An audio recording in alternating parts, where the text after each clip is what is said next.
श्री कृष्ण चैतन्य प्रभु नित्यानंद श्री अद्वैत गदाधर शिवसरि गौर भक्तवृंद। हरे कृष्ण कृष्ण कृष्ण हरे हरे,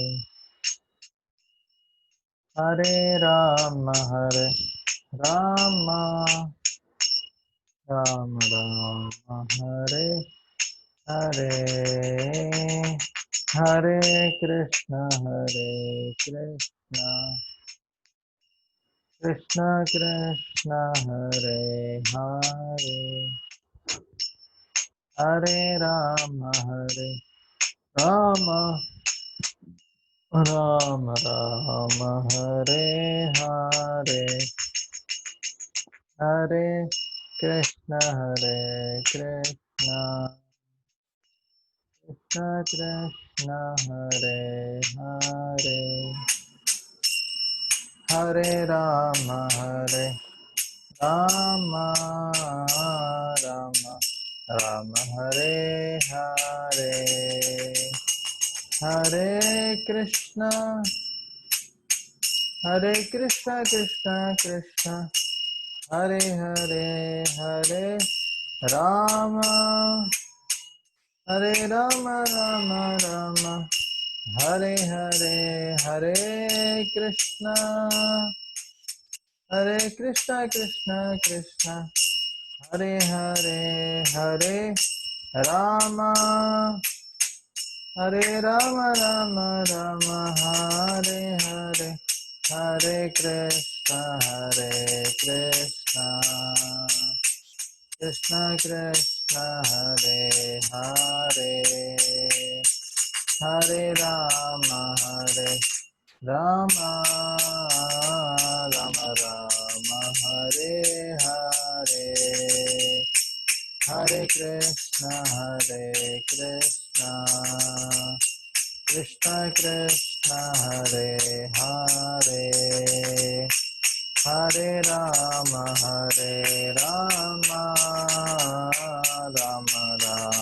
हरे हरे।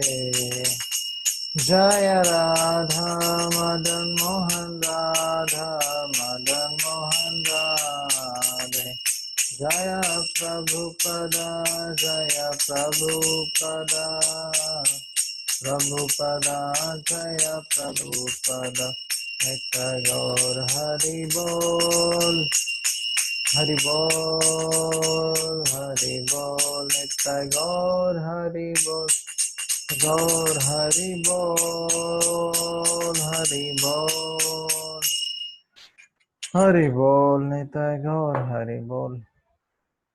योग धर्म श्रील हरिनाम संकीर्तन की जय, श्रील प्रभुपाद की जय, सामवेद गौर भक्तवृंद की जय। ओम अज्ञानतिमिरन्धस्य ज्ञानाञ्जनशलाकया चक्षुरुन्मिलितं येन तस्मै श्रीगुरवे नमः। नमः विष्णुपदाय कृष्णप्रेष्ठाय भूतले श्रीमते भक्तिवेदान्त स्वामिनिति नामिने, नमस्ते सरस्वते देवे गौरवाणी प्रचारिणे निर्विशेष शून्यवादी पाश्चात्यदेशतारिणे, जय श्री कृष्ण चैतन्य प्रभु नित्यानंद, श्री अद्वैत गदाधर श्रीवासादि गौर भक्तवृंद। हरे कृष्णा कृष्णा कृष्णा हरे हरे, हरे Ram Ram Ram Hare Hare. So we are discussing from Bhagavad Gita second chapter, text 18. Antavantai me deha nityashokta sharirinaha anashino prameyasya tasmadidyasva bharata. The material body of the indestructible, immeasurable, and eternal living entity is sure to come to an end. Therefore, fight, O descendant of Bharata. Purport. The material body is perishable by nature. It may perish immediately, or it may do so after 100 years. It is a question of time only. There is no chance of maintaining it indefinitely. But the spirit soul is so minute that it cannot be even be seen by an enemy, to say nothing of being killed. As mentioned in the previous verse, it is so small that no one can have any idea how to measure its dimension. So, from both viewpoints, there is no cause of lamentation, because the living entity, as he is not, cannot be killed, nor can the material body be saved for any length of time or permanently protected. A minute particle of the whole spirit acquires this material body according to his work. Therefore, observance of religious principles should be utilized. The Vedanta Sutras, the living entity is qualified as light because he is part and parcel of the supreme light. As sunlight maintains the entire universe, so the light of the soul maintains this material body. As soon as the spirit soul is out of this material body, the body begins to decompose. Therefore, it is the spirit soul which maintains his body. The body itself is unimportant. Arjuna was advised to fight and not sacrifice the cause of religion for material bodily considerations. Mukam karoti vachayam pangulangayate girim yatkripaha tamaham vande Shri Gurun Dinatarinam. So we are discussing the section where Krishna is talking about the nature of the spirit soul and how this material body is temporary, whereas the spirit soul is eternal. It is indestructible. So, as long as we are in the bodily consciousness, we have fear. Fear is because of bodily consciousness. But when we understand that we are spirit souls, then we can become fearless.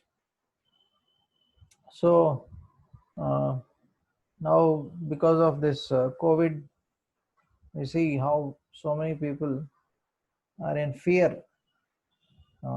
They are afraid whether they will get corona virus and whether someone else got. So much anxiety is there.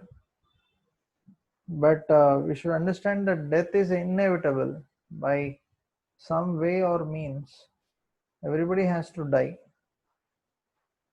Someone dies in accident or someone dies by COVID, right? Ultimately, according to karma, everyone dies. But the soul is eternal. So we should not so much worry. We should take precautions, but we should not unnecessarily worry so much. So Arjuna was also unnecessarily worrying, too much anxiety.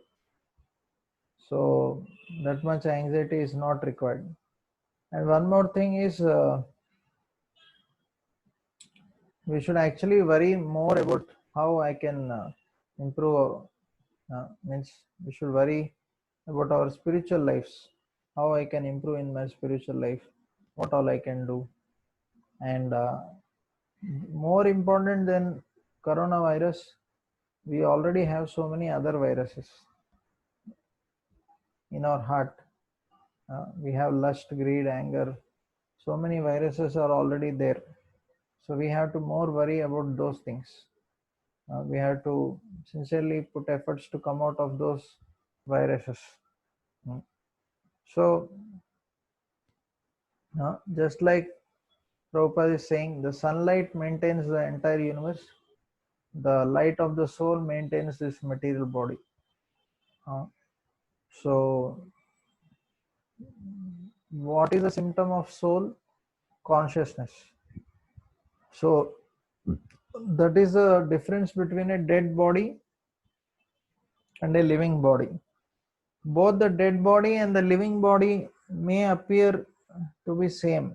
It may look as if they are same, but there is lot of difference. What is the difference? The difference is that there is, although they have the same hands, legs, everything, but the main difference is consciousness. There is no consciousness in the dead body. So because the soul left the body, that's why there is no consciousness like that. So this knowledge actually helps us to come out of lamentation. Mm. So many people lament for small things in this world. Uh, and at the time of death, there is so much of distress or lamentation because they feel that they are going to lose all the wealth and all the relationships. So there are too much in anxiety. Mm. But this knowledge of Bhagavad Gita actually can save us from so much unnecessary lamentation. Mm. Next 19th verse. यायेनं वेति हन्तारं यश्चैनं मन्यते हतम् उभौ तौ न विजानीतो नायं हन्ति न हन्यते. Translation: neither he who thinks the living entity the slayer, nor he who thinks it slain, is in knowledge. For the self slays not, nor is slain. So when an embodied living entity is hurt by fatal weapons, it is to be known that the living entity within the body is not killed. The spirit soul is so small that it is impossible to kill them by any material weapon, as will be evident from subsequent verses. Nor is the living entity killable because of his spiritual constitution. What is killed or is supposed to be killed is the body only. This, however, does not at all encourage killing of the body. The Vedic injunction is Ma himsyat sarva bhutani. Never commit violence to anyone. Nor does understanding that the living entity is not killed encourage animal slaughter. Killing the body of anyone without authority is abominable and is punishable by the law of the state as well as by the law of the Lord. Arjuna, however, is being engaged in killing for the principle of religion and not whimsically. So, the soul cannot be killed by any weapons. No. Because the soul is not having a material body like us, it is spiritual. Satchit Ananda. It is eternal, full of knowledge, full of bliss. So, someone may say, okay, anyway, the soul, you are saying that soul is never killable. So, okay, then maybe I can kill animals because anyway, you are saying that soul is eternal. No, but at the same time, Krishna is also telling that we should be careful not to kill the animals unnecessarily. So if we give pain to others, everyone is a child of Krishna, child of the Supreme Lord. If we give pain to the children, then the parent will not be happy, right? So Krishna is our Supreme Father. So if you trouble the children, uh, the Supreme Father will not be happy. So just like in a family, the parents like to see all the children cooperating and living together happily. But if they start fighting or killing each other, they will never be happy. So same way, Krishna wants that we all live with each other peacefully without hurting unnecessarily. Yeah. Next, 20th verse. Na jayate mriyata va kadachin nayam bhutva bhavita va na bhuya ajo nitya shashvatoyam purano na hanyate hanyamane sharire. For the soul, there is neither birth nor death at any time. He has not come into being, does not come into being, and will not come into being. He is unborn, eternal, ever existing, and primeval. He is not slain when the body is slain. Purport. Qualitatively, the small atomic fragment part of the Supreme Spirit is one with the Supreme. He undergoes no changes like the body. Sometimes the soul is called the steady or kutastha. The body is subject to 6 kinds of transformations. It takes its birth from the womb of the mother's body, remains for some time, grows, produces some effects, gradually dwindles, and at last vanishes into oblivion. The soul, however, does not go through such changes. The soul is not born, but because he takes on a material body, the body takes its birth. The soul does not take birth there, the soul does not die. Anything which has birth also has death. And because the soul has no birth, he therefore has no past, present, or future. He is eternal, ever existing, and primeval. That is, there is no trace in history of his coming into being. Under the impression of body, we seek the history of birth, etc. of the soul. The soul does not at any time become old as the body does. The so called old man therefore feels himself to be in the same spirit as in his childhood or youth. The changes of the body do not affect the soul. The soul does not deteriorate like a tree nor anything material. The soul has no byproduct either. The byproducts of the body, namely children, are also different individual souls, and by owing to the body, they appear as children of a particular man. The body develops because of the soul's presence, but the soul has neither offshoots nor change. Therefore, the soul is free from 6 changes of the body. So, here the difference between the soul and body is given. First of all, we should understand the soul is part and parcel of the super soul Krishna, and it, it doesn't undergo any change. In general, the body undergoes 6 changes. First, we take birth. So, in childhood, we have a small body, and then we grow, right? The body starts growing, right? And then after some time, the growth stops, and one produces byproducts or children, and then gradually the body starts dwindling, becoming old, and finally there is death. So, like this, the changes happen in the body. However, the soul doesn't have any birth, and the soul is eternal. So, this should be understood. And the soul also doesn't die. So, because the body has death or birth, we think about the history of the body. But the soul, because it doesn't have birth, so it exists eternally, like that. The soul is full of knowledge and full always with consciousness. So the consciousness is a symptom of soul. We already discussed this.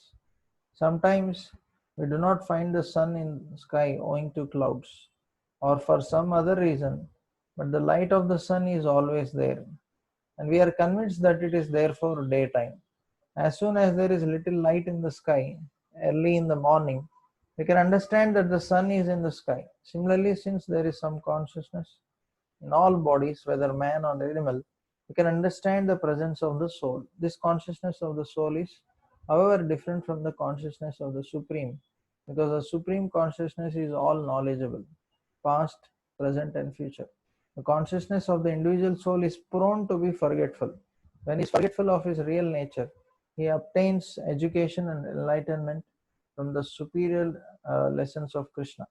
But Krishna is not like the forgetful soul. If so, Krishna's teachings of Bhagavad Gita would be useless. So, Prabhupada is giving such a nice example. So the symptom of consciousness means there is soul. Just like sun is there, although it is not visible, sometimes covered over by clouds, we can see that still the sunlight is there. And everybody knows it is day, that sun exists. So same way, we may not be able to see the soul because of the gross covering over the soul.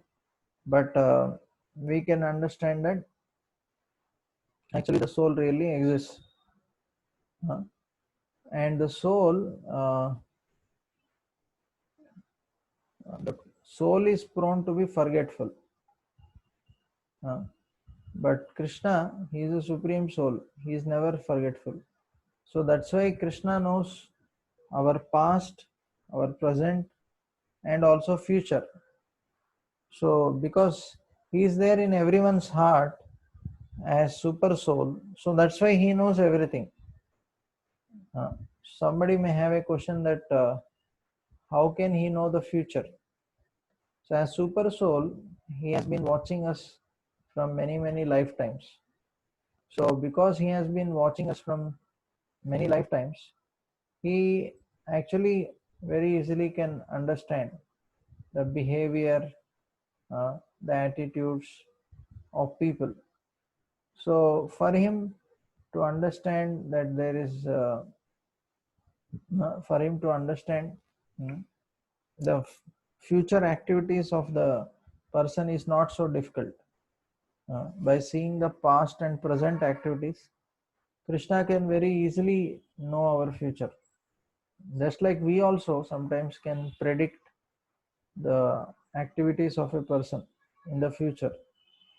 Like suppose somebody is a drunkard, we can also predict, okay, that tomorrow also he will drink. Suppose he is an addict, so we ourselves also are able to predict. Then what to speak of the Supreme Lord? He knows everything. Yeah.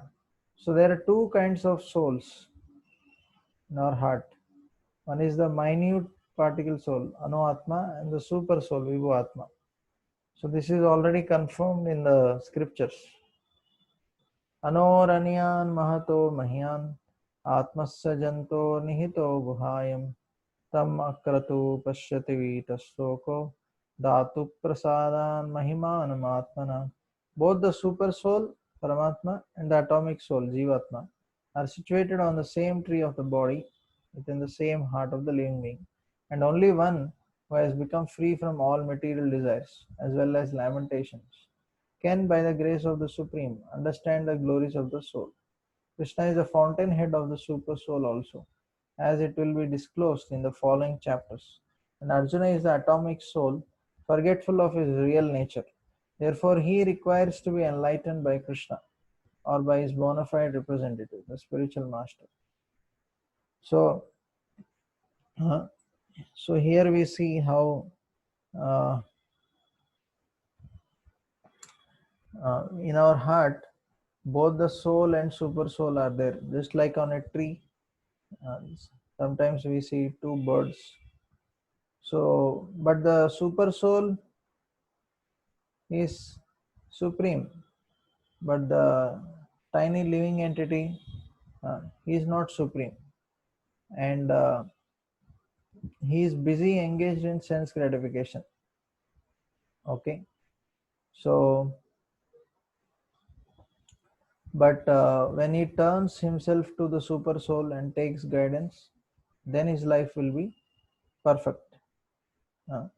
So by taking knowledge from a true spiritual master, so one can come out of his ignorance and take shelter of the super soul.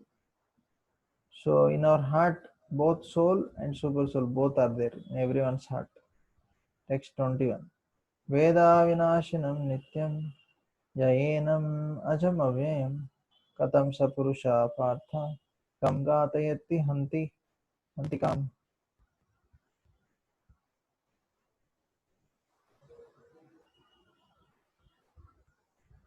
So just doubts are there. Okay. Atomic soul means forgetful of real nature. No, no.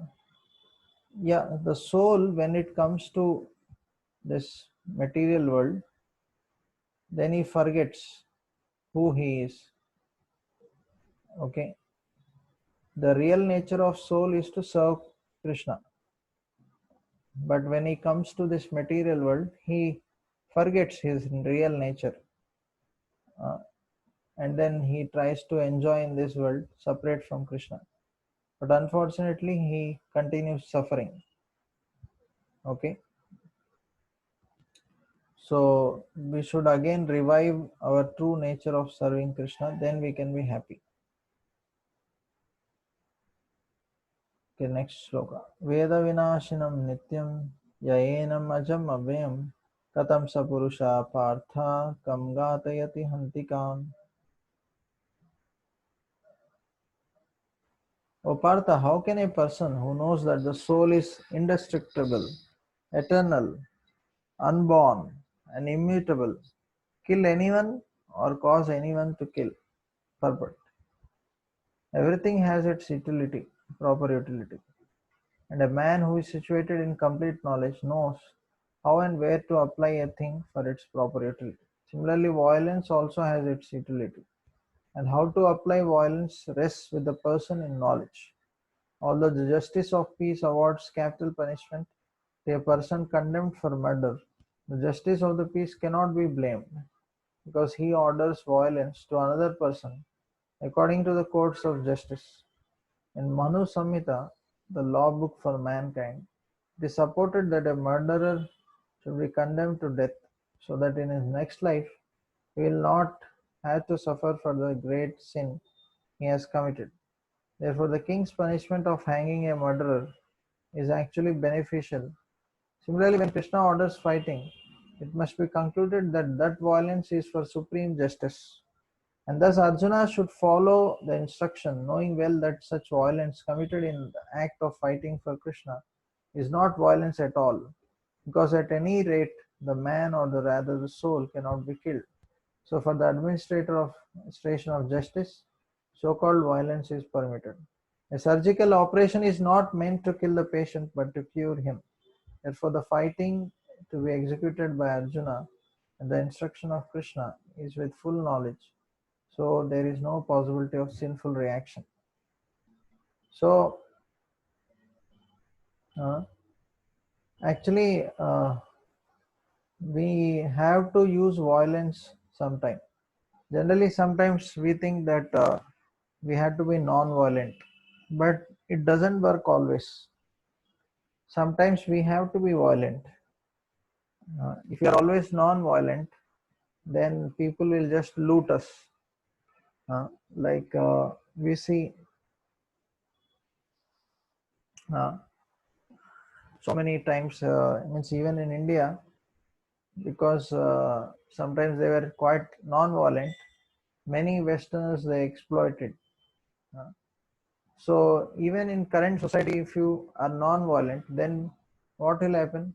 If there is no police, so many thieves and rogues will attack the public and loot money and do anything they like. So we cannot deny violence. Some people propagate non-violence totally, but it is not possible. We have to sometimes use violence. Why? To establish dharma. यदा यदा हि धर्मस्य ग्लानिर्भवति Bharat अभ्युत्थानमधर्मस्य तदात्मानं सृजाम्यहम्. So Krishna himself is telling why he appears in this world. Sometimes he appears to establish dharma in this world because there are so many sinful people. They are doing so many sinful activities. So to destroy them, Krishna appears. So even in the Kurukshetra war, suppose Arjuna did not fight, then the Kauravas will continue ruling. So then there will be adharma. All people will suffer. So to establish proper dharma, so Krishna has to inspire Arjuna to fight and destroy the Kauravas. So otherwise, then the citizens will suffer, right? So this should be understood that non-violence doesn't work in all situations like that. So we should be non-violent towards other animals, other species of life. But sometimes to protect the citizens, uh, we need to use violence like that. So this violence, even in the past, the kings used to punish a murderer or any sinful person so that he will not get the reaction, severe reaction in the hellish planets. So by hanging him, all the sinful reactions will go away. Whatever mistakes he has done, he will be forgiven. That's why they used to immediately hang the murderer like that. Mhm. So Krishna also told Arjuna to fight. So because he is fighting on the order of Krishna, so there will be no sinful reactions for Arjuna, uh, because he is doing on behalf of Krishna. Next, Vasamsha जीर्णानि यथा विहाय नवानि गृह्णाति नरोपराणि तथा शरीराणि विहाय जीर्णानि अन्यानि संयाति नवानि देहि. So what Krishna is telling, as a person puts on new garments, giving up old ones, the soul similarly accepts new material bodies, giving up the old and useless ones. So we give up the old garments. The same way, the soul also gives up the old material bodies to take new one. So change of body by the atomic individual soul is an accepted fact. Even the modern scientists who do not believe in the existence of soul, but at the same time cannot explain the source of energy from heart, have to accept continuous changes of body which appear from childhood to boyhood and from boyhood to youth and again from youth to old age. From old age, the change is transferred to another body. This has already been explained in the previous verse. Transference of the atomic individual soul to another body is made possible by the grace of the super soul. The super soul fulfills the desire of atomic soul by as one friend fulfills the desire of another. We discussed how there are two birds. One is the super soul. So the super soul keeps watches the uh, soul and all the activities. As long as the living entity doesn't remember his relationship with the Lord and turns towards him, the super soul doesn't interfere. The super soul allows the soul to continue whatever he is doing. But when we become subordinate to the Lord, then surely Lord will help. Lord will guide us. So the super soul is always available. He is our best friend. He is our eternal friend. There are so many friends in this world, but only Krishna can be the best friend. Why? Because all the other friends generally they are gone. In the sense, how long can they be our best friend? Suppose somebody is our college friend or school friend. After some time, they go to somewhere else. Uh, so it is difficult to continue. And also, um, how long can they help, and how much can they help? In next life, can they really help us? Still, it is difficult. And even in this life, how much can they help? They also have so many other things, so they have a lot of restriction. But Krishna, as super soul, continuously keeps on helping us in so many ways. So in Bhagavad Gita there is a sloka, Sarvasya chaham hridhi sannivishto matta smritirgnanam apohanam cha vedescha sarver ahameva vedyo vedanta kridveda videva chaham. So he is telling, I am there in everyone's heart and I give the remembrance, forgetfulness, Matta Smriti Gnanam, and the knowledge. So we should not lament unnecessarily for this body, the changing body, and we should focus on serving the Supreme Lord. who is very kindly available to us, and he is trying to help us in so many different ways, like that. So Krishna is advising that he should not lament uh, for killing his grandfather and teacher. So he should rather be happy, because once they are killed, they may be cleansed at once of all reactions from various bodily activities. Uh, so yeah, so this coming